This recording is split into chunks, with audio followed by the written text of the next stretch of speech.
Bom dia, pessoal, tudo bem? Laisla falando aqui. Vamos para mais uma aula dos adolescentes? Vamos começar com uma oração, amém? Senhor Deus, Pai querido, te louvamos, te agradecemos pela oportunidade de nos reunir para ouvir da tua palavra, para conhecer dos teus mistérios. Nos colocamos aqui disponíveis, Senhor, como adolescentes cristãos, para sermos usados por ti da melhor forma possível, de acordo com o teu desejo, com a tua vontade, para o momento em que estamos vivendo. Te agradecemos por essa oportunidade de ouvir a tua palavra e de estarmos, mesmo que remotamente, reunidos em comunhão. Em nome de Jesus, amém. Amém. Vamos lá. A aula de hoje, então, se chama Compromisso 24/7. 24/7 é uma expressão muito usada pelos americanos e quer dizer constante, né? 24 horas por dia, 7 dias da semana. Então, um compromisso ininterrupto com a palavra do Senhor. A gente tem falado aqui nas nossas aulas com os adolescentes sobre evangelização, né? O texto base dessa aula, ele está em 2 Timóteo, capítulo 4, dos versos 1 ao 5. E antes de ler, eu gostaria de relembrar aqui por quem foram faladas essas palavras e em quais circunstâncias, né? Essa carta é escrita por Paulo para Timóteo, quando Paulo já está no final da sua vida e já sabe que o seu trabalho como evangelista, como um dos fundadores da igreja, já vai chegando ao fim, e ali então ele coloca Timóteo como sendo uma das pessoas que vai continuar esse ministério, né? Então é importante a gente fazer esse recorte. Essa palavra é falada por um grande evangelista para um grande evangelista, então ela é uma palavra que traz uma responsabilidade muito grande, né? E você, adolescente, por favor, não coloque esse peso sobre as suas costas. O Senhor tem formas de te usar de diferentes maneiras. Então, acredito que muitos dos nossos adolescentes vão ser usados para levar a palavra, como já estão sendo usados, para falar com propriedade, para pregar mesmo, mas existem outros que vão ser usados para louvar o Senhor com a sua voz, com cânticos, e dessa maneira também evangelizar. Existem outros que vão ser usados para ali no seu dia a dia, junto com seus pais, junto com seus irmãos, junto com os irmãos da igreja que tiverem contato com ele ou com ela, junto com as pessoas da escola, da comunidade como um todo que tiverem contato com ele, com ela, ser ali usado de uma forma mais na rotina, no dia a dia, demonstrando boa índole, demonstrando respeito pelos outros. Então, assim, antes de abrir aqui a leitura, tenha em mente que ser usado pelo Senhor não significa só ter ali que carregar um fardo pesado e ter uma responsabilidade enorme. O Senhor tem formas e formas de nos usar como evangelistas, amém? O que a gente precisa é encontrar qual é essa forma e permitir que o Espírito Santo nos guie e nos capacite e estarmos abertos, deixarmos o Espírito Santo nos usar, amém? Vamos lá então. 2 Timóteo 4, do 1 ao 5. Na presença de Deus e de Cristo Jesus, que há de julgar os vivos e os mortos por sua manifestação e por seu reino, eu o exorto solenemente. Pregue a palavra, esteja preparado a tempo e fora de tempo. Repreenda, corrija, exorte com toda a paciência e doutrina, pois virá o tempo em que não suportarão a sã doutrina. Pelo contrário, sentindo coceira nos ouvidos, segundo seus próprios desejos, juntarão mestres para si mesmos. Eles se recusarão a dar ouvidos à verdade, voltando-se para os mitos. Você, porém, seja sóbrio em tudo, suporte os sofrimentos, faça a obra de um evangelista, cumpra plenamente o seu ministério. Então, lembrando, né, o contexto dessa palavra, Vamos pegar para nós, sim, que precisamos levar a palavra com verdade, exortando, repreendendo com paciência, mas que para tudo isso a gente precisa conhecer a palavra primeiro, né? A gente precisa deixar que o Espírito Santo realmente grave essa palavra dentro de nós e nos transforme para realmente podermos levar essa palavra à frente como evangelistas, mas aí dentro das particularidades do ministério de cada um, amém? Ser adolescente não é fácil, especialmente nos dias de hoje, né? Eu gosto de falar um pouco da minha experiência como cristã, da minha experiência como filha de pastor. Não é fácil, não foi fácil a adolescência, a juventude e tudo mais. As pessoas cobram muito de nós por saber que somos cristãos, existe uma cobrança da sociedade, existe um olhar ali da sociedade que nos julga. Então, antes de tudo, eu quero dizer para você, adolescente cristão, o Senhor ama você com todas as suas forças e deseja ter um relacionamento contigo íntimo e pessoal. E dentro desse relacionamento existe o espaço para você levar a palavra, existe o espaço para você compreender a palavra e viver a palavra. Então, com base nisso, nesse relacionamento pessoal íntimo de amor, existe esse espaço para o evangelismo, mas sem neura, né? Bom, eu vou então aqui para a segunda base bíblica da lição, que ela está em Tiago, capítulo 2, a partir do verso 14. Vamos ler junto.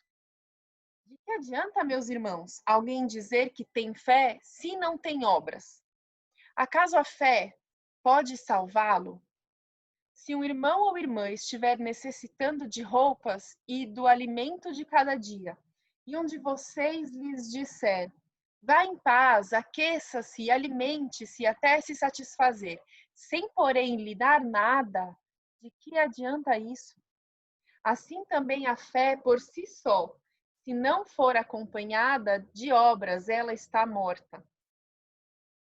Amados, a gente vive hoje num mundo que é um mundo que precisa de Deus, é um mundo que sente falta de ouvir a palavra de Deus. É incrível como a Bíblia é o livro mais vendido de todos os tempos da humanidade.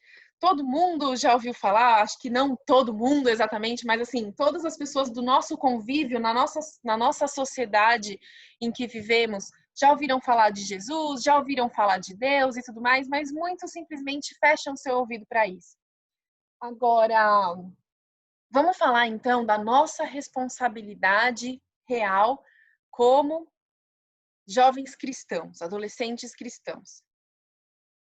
De que adianta a gente dizer, vai, segue, ouve a palavra de Deus, leia a Bíblia, se de fato nós não nos colocarmos ali disponíveis para suprir as necessidades daquelas pessoas que precisam da palavra e que estão próximas a nós e que muitas vezes não têm contato com essa palavra.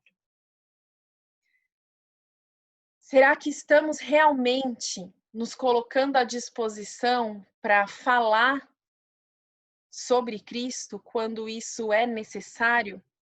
Será que nossa caminhada de fé leva consigo a palavra de Deus? Importante isso, né? Vamos seguir mais um pouquinho aqui. Ainda no capítulo 2 de Tiago, agora vamos para o versículo 18. Mas alguém dirá: você tem fé e eu tenho obras. Mostre-me a sua fé sem obras e eu lhe mostrarei a minha fé pelas obras. Você crê que existe um só Deus? Muito bem, até os demônios creem e tremem. Insensato, quer certificar-se de que a fé sem obras é inútil? Não foi Abraão, nosso antepassado, justificado por obras, quando ofereceu seu filho Isaque sobre o altar? Você pode ver que tanto a fé como as suas obras estavam atuando juntas, e a fé foi aperfeiçoada pelas obras. Muitos são aqueles que atuam, fazem as obras, porém não têm a fé, não professam que Cristo é o Senhor e Salvador e que o sacrifício de Cristo na cruz é o que nos redime dos nossos pecados. De que adianta, então, exercer as obras se não houver a fé em Cristo como sendo o caminho? Nessa semana, nós vimos nas redes sociais uma postagem do Mateus que ele diz o seguinte: para a física, o espaço pode ser relativo, porém, para nós, ele é preciso, porque só existe um caminho. E essa é a fé. Então, em primeiro lugar, a fé, para daí a fé ser aperfeiçoada nas obras, amém? E de que adianta só a fé? De que adianta só a gente se alimentar da palavra e ter a nossa mente alimentada, nosso devocional, e bota lá um hino para ouvir, e canta e tudo mais? E o que você está colocando para fora? E o id? E essa segunda parte, que é a parte de colocarmos a nossa fé em prática e levarmos a nossa fé para os outros. Estamos exercitando isso? Foi para isso também que o Senhor nos chamou, amém? Vamos voltar lá. Terceira parte da leitura de Tiago, agora versículo 23, do capítulo 2. Cumpriu-se assim a escritura que diz: Abraão creu em Deus, e isso lhe foi creditado como justiça, e ele foi chamado amigo de Deus. Vejam que uma pessoa é justificada por obras, e não apenas pela fé. Caso semelhante é o de Raabe, a prostituta. Não foi ela justificada pelas obras quando acolheu os espias e os fez sair por outro caminho? Assim como o corpo sem espírito está morto, também a fé sem obras está morta. Olha aí a nossa responsabilidade. Quando caminhamos normalmente pela nossa vida, caminhamos no sentido mais figurativo da palavra, né? Porque a gente tem ficado em casa, né, fazendo aí nossas atividades remotamente, mas continuamos ali nos conectando com outras pessoas. E como são essas relações? Como têm sido as nossas obras no nosso dia a dia enquanto cristãos? Temos sido honestos, verdadeiros? Temos cuidado do que falamos? Temos cuidado como falamos? Conseguimos nos colocar no lugar do próximo? Como tem sido a nossa vida de cristão? Nem só da fé o cristão é feito, o cristão também é feito das obras, amém?